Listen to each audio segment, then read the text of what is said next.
Gold trusted gold buyers మీరు తాకట్టు పెట్టిన బంగారాన్ని విడిపించి ఈ రోజు ఉన్న మార్కెట్ ధరకు కొనబడను.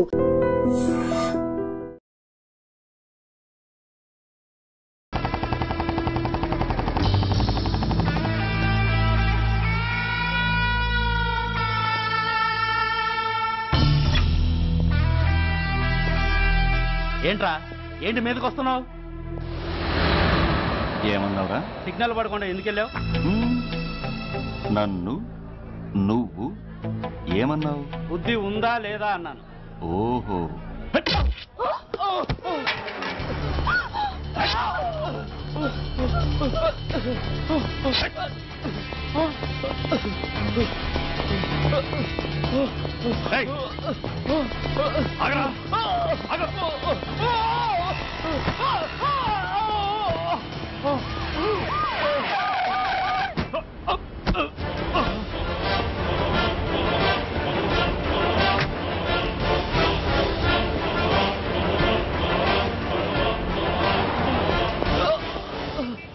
అతని హాస్పిటల్కి తీసుకెళ్ళండి. Drop the knife. కత్తి కింద పడై.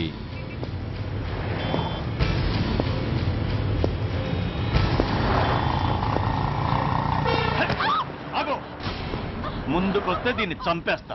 చంపే. చంపితే ఏమవుతుంది? నిన్ను చంపడం నాకు ఇంకా తేలికవుతుంది. కమాన్, చంపే. ఆలోచిస్తావే కిల్లర్?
నేనెవరిని?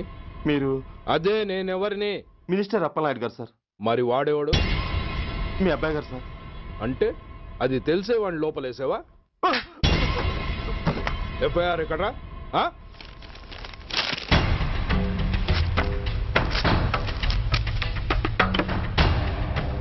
నువ్వే నా రైటర్వి? అవును సార్. నీకెన్ని గుండెలుంటే మా వాడి మీద ఎఫ్ఐఆర్ రాస్తారా? రే సెల్ తాళాలు ఎక్కడ్రా? ఇదిగోండి సార్. నీ అబ్బా నాకిస్తారా? ఇల్లు తెరువు. అసలు ఎవడ్రా నా కొడుకుని అరెస్ట్ చేసింది? ఏసీపీ సూర్య గారు అంటున్నానా? తూ నీ అబ్బా సిగ్గు లేదురా? ఆడంగి నాయల్లా తన్నులు తినొస్తారా? నా కడుపున చెడబుట్టావు కదరా. వెళ్ళు కాళ్ళు కూర్చో.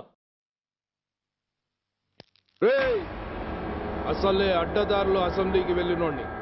నాకు సంబంధించిన విషయంలో ఎవడన్నా అడ్డొచ్చాడో అడ్డంగా నరికేస్తా.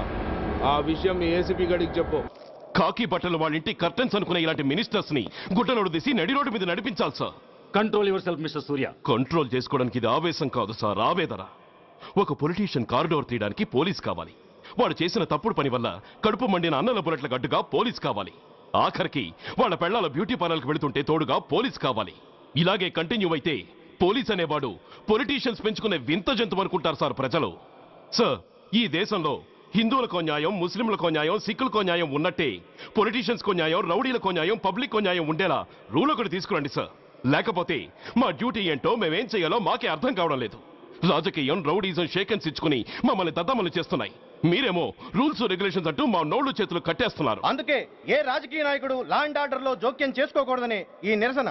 అంతేకాదు, చట్టాన్ని అవమానించి పోలీసుల్ని కొట్టివెళ్లిన మినిస్టర్ తన కొడుకుని తనే స్వయంగా తీసుకొచ్చి మాకు అప్పగించాలి. మా వాళ్ళని కొట్టినందుకు అతను మా అందరికి క్షమాపణ చెప్పాలి. అతను మంత్రి అయ్యా. తప్పు చేసింది మంత్రైనా మంత్రసానైనా ఒక్కటే సార్. అయితే మీ నిర్ణయంలో మార్పు లేదా? Sorry sir. సారీయా? నేనెందుకు చెప్పాలి సారీ? అయినా అంత టెన్షన్ పడతారు ఎందుకు? 2 రోజులు కడుపులు మారితే వాళ్ళే దిగొస్తారు. వాళ్ళ పరిస్థితి చూస్తే అలా లేదండి, చాలా పట్టుదలగా ఉన్నారు. మరీ అంత నెత్తికెక్కితే వాళ్ళని పీకి పారేసి కాస్త ఒడ్డు పొడుగున్న వాళ్ళని వేసుకుంటాం, అంతేగా?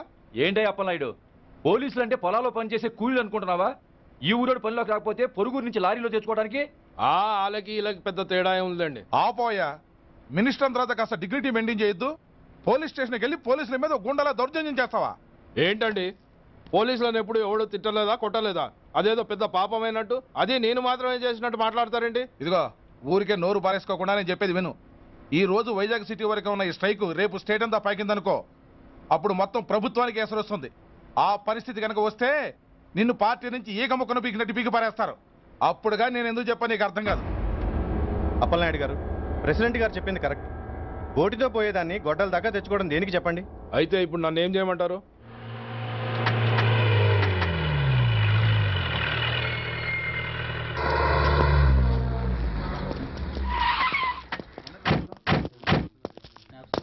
హలో, మా ఈ నిరసన పబ్లిసిటీ కోసం కాదు, మా ప్రాబ్లం సాల్వ్ చేసుకోవడం కోసమని మీకు ముందే చెప్పాను. మళ్ళీ ఎందుకు వచ్చారు? మినిస్టర్ గారు రమ్మంటే రాకుండా ఎలా ఉండగలం సార్? మినిస్టరా? ఏ మినిస్టర్? అప్పలనాయుడు గారే సార్. అదిగో అప్పలనాయుడు గారు వచ్చేసారు, పదండి.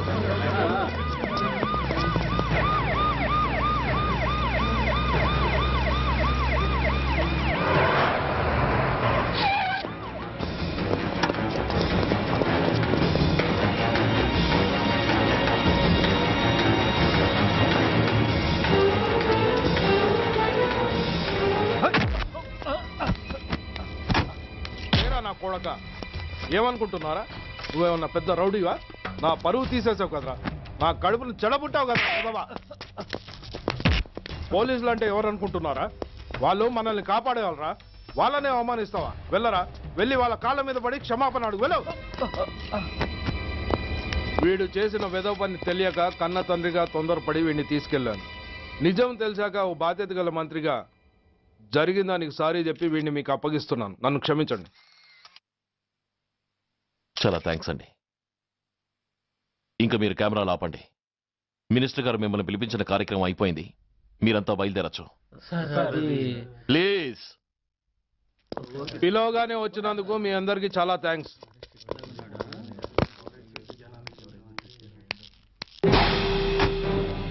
ఏంటయ్యా ఇది? ఎందుకు డోర్ మూసావు? ఏ సెక్యూరిటీ, అలా చూస్తూ నిలబడతా అండి. ఏంటయ్యా ఇది? మీరు చెప్పింది చేశానుగా, నా కొడుకుని మీకు అప్పగించాను, మీ అందరికి సారీ చెప్పాను, ఇంకా ఏంటి? చేసిన ప్రతి తప్పుకి సారీ అంటమే శిక్ష అయితే లా బుక్లన్నీ పాకెట్లో పెట్టుకునే డైరీ సైజుకి పడిపోతాయి. ఇంతకీ ఏంటయ్యా నువ్వు అనేది? మీరు మా వాళ్ళకిచ్చినవి తీసుకెళ్లిపోండి. ఒకళ్ళిచ్చిన ఉంచుకోవడం మాకు అలవాట్లేదు. నేనా? నేనేమిచ్చాను? మరి అంత మతిమరుపు అయితే ఎలా సార్? ఓయ్, ఏంటిది? మీరు మా ఎస్ఐకి చెప్పుతో ఇచ్చారు, అతని తరఫున నేను మీకు షూతో ఇస్తున్నాను. ఏయ్, ఎంత ధైర్యం రా నీకు? నన్నే కొడతావా? ఎంత చూస్తాను, ప్రాణాలు తీస్తాను. ఏయ్, డిఐజీ కమిషనర్ ఎక్కడా మీరు?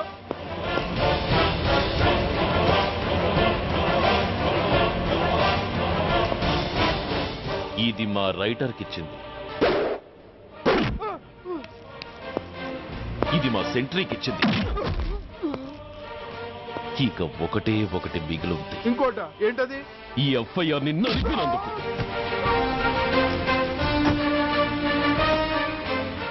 ఇక మీరు వెళ్ళండి. డ్రైవర్, వాడిని తీసుకెళ్లి లాకప్ లో పెట్టండి. ఇక మీరందరూ డ్యూటీలో జాయిన్ అవ్వచ్చు.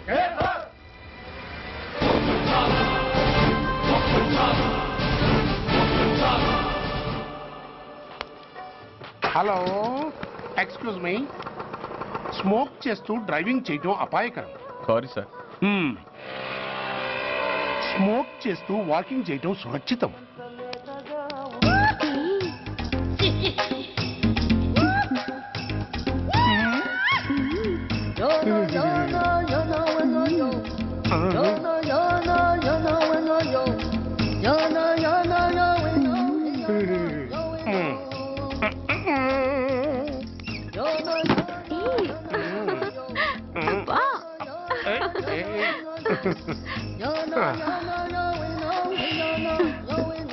ఎలా ఉంది? అబ్బో సూపర్. తాపేశ్వరం కాజా అదిరింది. మరి నాకు ఇచ్చేస్తే నేను వెళ్ళిపోతా. ఏంటి ఇచ్చేది? నా పంతనానికి పేమెంట్. ఏంటి అర్థం కాలేదా? ఆడాళ్ళలో నువ్వు ఎలాగో, మగాళ్ళలో నేను అలా అనమాట. ఇచ్చో ఇచ్చో ఇచ్చో ఇచ్చో. దొంగ సచ్చినోడా, నాటకాలు ఆడుతున్నావా? మర్యాదగా నా డబ్బులు ఇచ్చే. ఓయ్, సీను మార్చద్దు. ఇప్పుడు నువ్వు నన్ను రమ్మన్నావా, నేను నిన్ను రమ్మన్నానా? నేనే రమ్మన్నాను. లోపలికి వచ్చి నేనేమన్నాను? ఎంత అన్నావు? నువ్వేమన్నావు? 100 అన్నాను. కదా, అంటే నా పర్సనాలిటీకి నువ్వు కట్టిన రేటు 100 అన్నమాట. అదే నేను అడిగాను. ఇచ్చో ఇచ్చో ఇచ్చేమ్మా. ఏంట్రా ఓవర్ చేస్తున్నావు? మర్యాదగా నా 100 నాకు ఇవ్వు, లేకపోతే నా లంగా బొందికి నేను ఊరేసి చంపేస్తాను. Help help. కష్టాన్ని పడితే చంపేస్తానంటుంది. ఈ అన్యాయాన్ని ఎదుర్కొన్న నాదుడే లేడా? అరవకు. ఏదో మొగుడికి తెలియకుండా వారానికి ఒకసారి ఇక్కడికి వచ్చి గుట్టుగా బిజినెస్ చేసుకుంటున్నాను. నీకు దండం పెడతాను, నన్ను అలర్పాలు చేయమాక. నువ్వేమి ఇవ్వక్కర్లేదు, వెళ్ళిపో. మంది హైటెక్ బ్రెయిన్. నీ పేరు గంట గంగారత్నం, మీ ఆయన పేరు గంట గురునాథం. ఆడు ఎలక్ట్రిసిటీ బోర్డులో పనిచేస్తున్నాడు. డోర్ నెంబర్ 14/14, లింకు రోడ్డు, ఫిట్టింగులు పేట, విజయవాడ 2. ఇది నీ అడ్రస్. నేను మంచోని గనక కమిట్ అయిన 100తో అడ్జస్ట్ అయిపోతున్నాను. ఆలస్యమైందనుకో అది డబుల్ అయిపోద్ది. ఇచ్చే నోటు చేతిలో పెట్టు. థ్యాంక్స్. దున్నపోతులా ఉన్నావు, ఆడదాని ఉసురు పోసుకుంటున్నావు. ఎయిడ్స్ వచ్చి చస్తావు. Sorry, no chance. హెల్మెట్ లేకుండా నేను యుద్ధానికి వెళ్ళను. ఎత్ర నారీ వర్ధంతి తత్ర జీవనం సుఖాస్మనం. అంటే నాకేం తెలుసు? ఎప్పుడో విన్నాను, ఇప్పుడు అనాలనిపించింది అన్నాను. వస్తాను.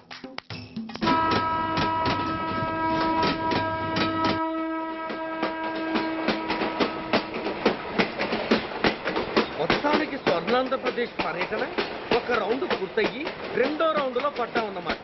ఏంట్రా నీలో నువ్వే కొనుక్కుంటున్నావు? అబ్బే ఏం లేదు గురు, నువ్వు సర్వీస్ లో చేరిన తర్వాత నీ అండర్లో నేను హైదరాబాద్ నుండి బందర్లో పడి తిరిగిన జిల్లా తిరగకుండా తిరిగి తిరిగి తిరిగి తిరిగి హైదరాబాద్ చేరుకుంటున్నాం కదా, దాని గురించి. నవ్వుతావు ఎందుకు నవ్వు? చిన్నప్పుడు ఎవడో ఒక సన్నాసి నా చెయ్యి చూసి లోక సంచారం అవుతావు అన్నాడు. దాంతో నేను ఏ విమానం పైలట్లో షిప్ కెప్టెన్ అవుతాననుకున్నాను, కానీ ఇలా నీతో పాటు తిరుగుతూ రాష్ట్రమంతా సర్వే చేస్తానుకోలేదు. ఏడ్చావులే. నిజంగానే ఏడ్చినట్టుంది. డ్రెస్ కిందకు 30 ఏళ్ళు వచ్చినా ఇంకా పెళ్లి కాలేదంటే తెలిసిన వాళ్ళందరూ నన్ను ఆ టైప్ ఏమో అనుకుంటారు తెలుసా. అయితే ఓ మంచి అమ్మాయిని చూసి చేసుకోవచ్చుగా. చేసుకోవచ్చు, ఎందుకు చేసుకోకూడదు? కానీ అవకాశం ఏది? ఫస్ట్ బందర్ బస్ స్టాప్ లో అమ్మాయిని చూసి ముచ్చటపడి పేరు అడుగుదాం అనుకున్నా. అడిగే లోపల ఆదిలాబాద్ ట్రాన్స్ఫర్ చేశారు. అక్కడ ఇంకో సుందరి కనిపించింది, పేరు అడిగా. ఆ అమ్మాయి పెద విప్పే లోపల ప్రకాశం జిల్లా పంపించారు. ఒంగోలులో ఇంకో అమ్మాయి కనిపించింది, పేరు చెప్పింది. ట్రాఫిక్ లో వినబడలా అనే లోపు విజయవాడ తన్నారు. ఇలా నిలకడ లేకుండా నీతో పాటు తిరుగుతూ ఉంటే లవ్ ఎక్కడా, మ్యారేజ్ ఎక్కడా? నా బొంద. అంత ఇబ్బందిగా ఉంటే నాతో పాటు ఎడవడం ఎందుకు? మంచి ఉద్యోగం ఇప్పిస్తాను, హాయిగా పెళ్లి చేసుకుని సెటిల్ అవ్వు అంటావు అంతేగా. జీవితాంతం ఒంటరిగా అయినా గడిపేస్తాను గానీ మీ ఫ్రెండ్షిప్ మాత్రం దూరం చేసుకుని ఏసీపీ గారు. ఇది కొంచెం ఓవర్ అయినట్టుంది. ఓవర్ అయిందా? అయితే ఆపేస్తాను. ఈ టికెట్ ఎవరిది బాబు? బాబు కాదు, పాప. ఈ టికెట్ గలదు. ఏ నా టికెట్ ఏం తక్కువ? రేటు తక్కువ. ఇది సూపర్ ఫాస్ట్ ట్రైన్. నువ్వు ఎక్కాల్సింది మామూలు ట్రైన్. సికింద్రాబాద్ లో దిగి పీటీ కట్టించుకుని మీ ఊరెళ్ళు. ఏ ఈ ట్రైన్ భువనగిరి వెళ్ళదా? వెళ్తుంది కానీ ఆగదు. ఆగదా? ఎందుకు ఆగదు? ముందు కరీంనగర్ లో ఆగింది, తర్వాత సికింద్రాబాద్ లో ఆగుతుంది. మధ్యలో ఉన్న భువనగిరిలో ఎందుకు ఆగదు? ఏంటి లాజిక్కా? మీ ఊరికి ఈ ట్రైన్ ఆగేంత బిల్డప్ లేదు గానీ ఎక్కువ మాట్లాడకుండా సికింద్రాబాద్ లో దిగిపో. ఏంటయ్యా అమాయకురాల్లా కనిపిస్తున్నానని దబాయిస్తున్నావా? టికెట్ ఇచ్చినప్పుడు రైలు ఎందుకు ఆపరు? ఈ రైలు మా ఊళ్ళో ఆగాల్సిందే, ఆపి తీరాల్సిందే. అమ్మాయి, ఆడపిల్లగా ఊరుకుంటుంటే తెగరెచ్చిపోతున్నావు. ఇంకా ఎక్స్ట్రా చేసావంటే సికింద్రాబాద్ దాకా ఎక్సెస్ ఫేర్ రాసి ఫైన్ కూడా కట్టిస్తాను, జాగ్రత్త. ఏంటమ్మా నేనేమన్నానని? ఊరుకో తల్లి, ఊరుకో, నువ్వేం కట్టగర్లేదులే. ఏంటిది? కట్ట కాదు, పుస్తే. పుస్త? ఒక పుస్తంటే 2 జీవితాల బంధం. ఈ తాళి పట్టుతోనే నా స్నేహితురాలి పెళ్లి ముడిపడి ఉంది. నేను టైంకి భువనగిరి చేరకపోతే ఆ పెళ్లి ఆగిపోతుంది. నేను తాళిపట్టు తీసుకెళ్తున్నానంటే వాళ్ళదెంత పేద కుటుంబమో ఆలోచించండి. అది అసలే అభిమానం గల పిల్ల. అలాంటి దాన్ని పెళ్లి ఆగిపోతే ఆత్మహత్య చేసుకుంటుంది. ఆ పాప మీకు నాకు చుట్టుకుంటుంది. అందుకే చెప్తున్నాను, ఈ చైన్ లాగే ట్రైన్ అన్న ఆపండి, లేదా ఈ చైన్ లాగే నా ప్రాణాలన్నా తీసేయండి. అమ్మా ఆండాళ్ళమ్మ కాదు, రంబమ్మ. ఆ పోని రంబమ్మ. ఆ చైన్ లాగి నా ఉద్యోగం పోగొట్టుకునే దమ్ము నాకు లేదు గాని గార్డుతో మాట్లాడి మీ ఊళ్ళో ట్రైన్ స్లోగా వెళ్ళేలా చేస్తాను. రన్నింగ్ లో దిగలవా? స్టేషన్ వచ్చేసింది, జాగ్రత్తగా దిగమ్మా. దిగ్గానే నీ సామాన్లు కింద పడేస్తాం.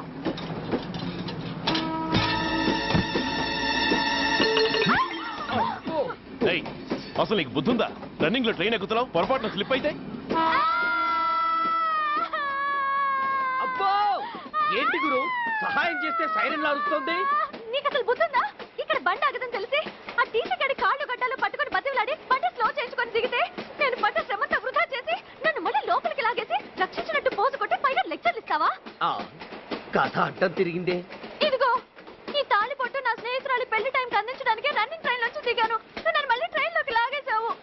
చూడు, ఈ తాళి ముహూర్తానికి అందకపోయినా, అక్కడ కట్టిన తోరణాలు ఎండిపోయినా, వేసిన అప్పడాలు మెత్తపడిపోయినా, సికింద్రాబాద్ స్టేషన్ లో దిగిన వెంటనే మా బావ కబురు పెట్టి మీ సంగతి తేలుస్తాను, తిరగేసి కొట్టి తిరుపతి చూపిస్తాడు. గురు, మనం హైదరాబాద్ చేరక ముందే ట్రాన్స్ఫర్ చేయించేలా ఉంది. అమ్మా, నీ బావ ఏమైనా రాజకీయ నాయకుడా? కాదు, స్ట్రిక్ట్ పోలీస్ ఆఫీసర్, ఏసీపీ సూర్య. ఏసీపీ సూర్య నీ బావ? ఏ చెవుడా? కాస్త సౌండ్ ప్రాబ్లం, తను వినుంటాడు. ఇంతకీ నీ బావ ఎవరో నీకు తెలుసా తల్లి? ఈయనకేమైనా మెంటలా? కాస్త ఆటైపోయలే. నువ్వేటైపోతే నాకేంటి? ఇదిగో పాయింట్కి వచ్చేస్తున్నాను. నువ్వేం చేస్తావో నాకు తెలీదు. ముహూర్తం సరిగా 10:30కి. ఈలోగా ప్లాట్ఫామ్ లో పడిపోయిన నా సామాన్తో సహా నేను భువనగిరి పెళ్లి వారింట్లో ఉండాలి. ఒకవేళ అలా జరగలేదనుకో, చెప్పానుగా మా సూర్యంబాబు గురించి, ఆ తర్వాత మీ ఇష్టం.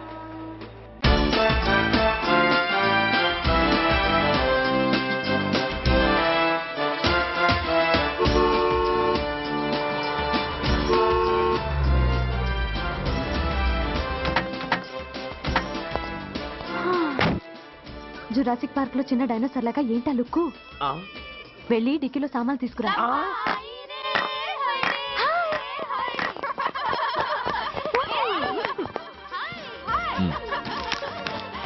పర్వాలేదు, ఉంచుకో. డిక్కితి. ఏంటో ఇంత ఆలస్యంగా వచ్చావు? సారీనే. అది సరిగాని అతను ఎవరే? వీడా, వాడు అసిస్టెంట్. మరి అతను?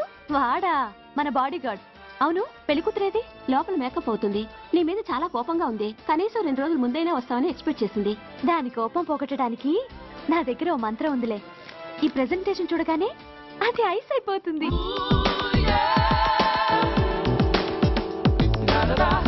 రండి దాని దగ్గరికి వెళ్దాం. Hi uncle. నమస్తే సార్, వెల్కమ్ సార్. మీకు వైజాగ్ కార్డు పంపించారు సార్. పర్సనల్గా చెబుదామని ఫోన్ కూడా చేశాను. మీకు హైదరాబాద్ ట్రాన్స్ఫర్ అయిందని చెప్పారు. అక్కడ హెడ్ క్వార్టర్స్ కూడా కార్డు పంపించాను. మీకు అందుతుందో లేదో, వస్తారో రారోనని తెగ టెన్షన్ ఫీల్ అయ్యాను సార్. నాకు ఇన్ఫర్మేషన్ అందింది, అందుకే వచ్చాను. చాలా సంతోషం సార్. మీరు రండి sir. Gomati, Deepika కపులావ్, కోరాయా దేక్.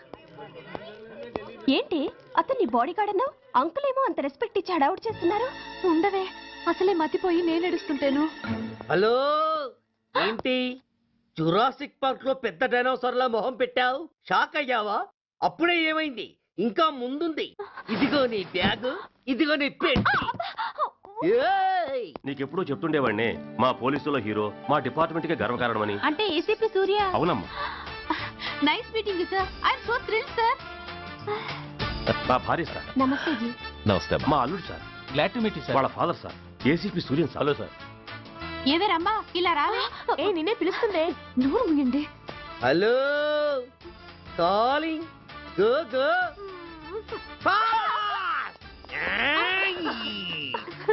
Sir sir, రమ్మ అని నా close friend sir. ACP Suryam గారే.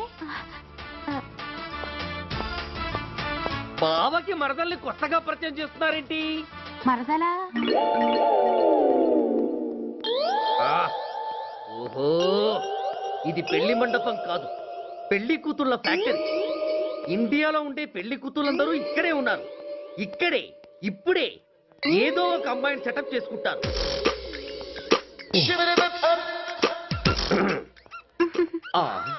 లేత క్యాబేజీ లాంటి కాలేజీ పిల్ల నన్ను చూసి నవ్విందంటే ఇక ప్రొసీడ్ అవ్వడమే. Hello, hi. ఎక్స్క్యూజ్ మీ, నన్ను చూసి మీరు నవ్వారంటే డెఫినెట్ గా నేను మీకు నచ్చుండాలి. Am I correct? ఆహా, ఇంకా ఎందుకు ఆలస్యం? పదండి పార్క్ వెళ్దాం. అమ్మో, పార్కుకా? ఎందుకు? ఎందుకేమిటి, మనసు విప్పి మాట్లాడుకోవడానికి. అమ్మో వద్దండి, మాది అసలే సాంప్రదాయమైన కుటుంబం. మీరు నన్ను పార్కుకు తీసుకువెళ్తారు, అక్కడున్న లవ్ జంటల్ని చూసి మనం కూడా అలా మాట్లాడుకుందామని నా భుజం మీద చేస్తారు. ఆ తర్వాత నన్ను ఏ పొదల్లోకి తీసుకెళ్తారు. అమ్మో, అక్కడ ఏ తప్పో జరిగిపోతుంది. వద్దండి, మాది అసలే సాంప్రదాయమైన కుటుంబం. అయ్యయ్యో, నేను అలాంటి వాడిని కాదండి. నేను మిమ్మల్ని ఏమీ చేయను. పోనీ పార్క్ వద్దంటే మరిద్దరం కలిసి సినిమాకి వెళ్దాం. సినిమాకా? అమ్మో వద్దండి, మాది అసలే సాంప్రదాయమైన కుటుంబం. ఇద్దరం సినిమాకి వెళ్ళాక న్యూస్ అవగానే లైట్లు ఆపేస్తారు. ఆ తర్వాత మీరు చిన్నగా నా భుజం మీద చెయ్యేస్తారు.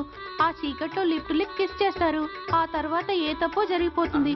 అమ్మో వద్దండి, మాది అసలే సాంప్రదాయమైన కుటుంబం. అయ్యయ్యో, ఆ మాటకొస్తే మా కుటుంబంలో సాంప్రదాయమే తప్ప అసలు కుటుంబమే లేదండి. నేను చాలా జెంటిల్మెన్ని, ఎలిజిబుల్ బ్రహ్మచారిని. నేను మిమ్మల్ని ఏం చెయ్యను. మీ ఒంటి మీద అసలు చెయ్యే వెయ్యను. ప్రామిస్. నువ్వేం చేయనప్పుడు నీతో సినిమాకి పార్కుకి రావడం దేనికి రా? అమ్మో, సాంప్రదాయమైన కుటుంబం అంటే అర్థం ఇదా? కొంపదీసి ఎవరు చూడలేదు కదా? నేను చూశాను కదా. పడక నీ కంట్లోనే పడ్డానా తల్లి? నేనెవరికి చెప్పను గాని నాకు ఇన్ఫర్మేషన్ ఇస్తావా? ఏమిటది? పెళ్ళైందా? నాకా? ఛీ, నీ కాదు, ఆయనకి. ఆయనక? ఓహో, మా గురుడికా? అవును. అయ్యింది. 13 ఏళ్ల కొడుకు, 10 ఏళ్ల కూతురు. నిజమా? ఉండి ఉండుండేవారు. మనం చెప్పినప్పుడు వారు పెళ్లి చేసుకుని ఉంటే. అబ్బా, ఎందుకు కొట్టావు? ఆయనకి పెళ్ళైందని చెప్పి అనవసరంగా నన్ను టెన్షన్ పెట్టినందుకు. ఆయనకి పెళ్ళైతే నీకెందుకమ్మా టెన్షను? అందుకు.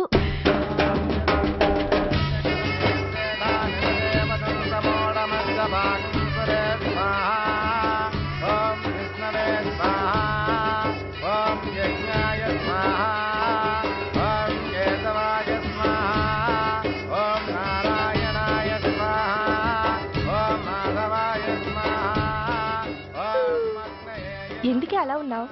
కష్టాలు వచ్చేసాయి. ఎవరికే? ఇంకెవరికి? మా నాన్నకి. ఈ నైట్ రెస్ట్ తీసుకొని ఉదయాన్నే వెళ్తే బాగుండేది. లేదండి, రేపు మార్నింగ్ డ్యూటీలో జాయిన్ అవ్వాలి. సార్, నేను మీకు చెప్పేంతటి వాణ్ణి కాదు, కానీ మీరు వెళ్ళేది హైదరాబాద్. అక్కడ ధనరాజు గాడు పరమ కిరాతకుడు. మీరు వాడి విషయంలో కాస్త అలర్ట్గా ఉండటం మంచిది sir. I will take care of my self.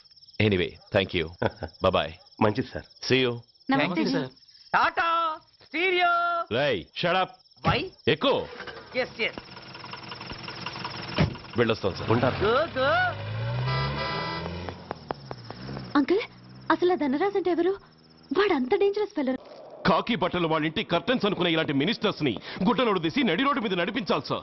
Control your self mister Surya. Control చేసుకోవడానికి ఇది ఆవేశం కాదు సార్, ఆవేదన. ఒక పొలిటీషియన్ కారిడోర్ తీయడానికి పోలీస్ కావాలి. వాడు చేసిన తప్పుడు పని వల్ల కడుపు మండిన అన్నల బుల్లెట్ల గడ్డుగా పోలీస్ కావాలి. ఆఖరికి వాళ్ళ పెళ్లాల బ్యూటీ పార్లర్కి వెళుతుంటే తోడుగా పోలీస్ కావాలి. ఇలాగే కంటిన్యూ అయితే పోలీస్ అనేవాడు పొలిటీషియన్స్ పెంచుకునే వింత జంతువు అనుకుంటారు సార్ ప్రజలు. సార్, ఈ దేశంలో హిందువులకో న్యాయం, ముస్లింలకో న్యాయం, సిక్కులకో న్యాయం ఉన్నట్టే పొలిటీషియన్స్కో న్యాయం, రౌడీలకో న్యాయం, పబ్లిక్కో న్యాయం ఉండేలా రూల్ ఒకటి తీసుకురండి సార్. లేకపోతే మా డ్యూటీ ఏంటో మేమేం చేయాలో మాకే అర్థం కావడం లేదు. రాజకీయం, రౌడీజం షేకెన్స్ ఇచ్చుకుని మమ్మల్ని దద్దమలు చేస్తున్నాయి. మీరేమో రూల్స్ రెగ్యులేషన్స్ అంటూ మా నోళ్లు చేతులు కట్టేస్తున్నారు. అందుకే ఏ రాజకీయ నాయకుడు లా అండ్ ఆర్డర్ లో జోక్యం చేసుకోకూడదని ఈ నిరసన.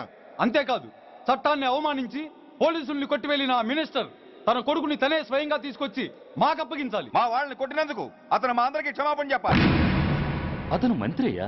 తప్పు చేసింది మంత్రైనా మంత్రసానైనా ఒక్కటే సార్. అయితే మీ నిర్ణయంలో మార్పు లేదా? Sorry sir,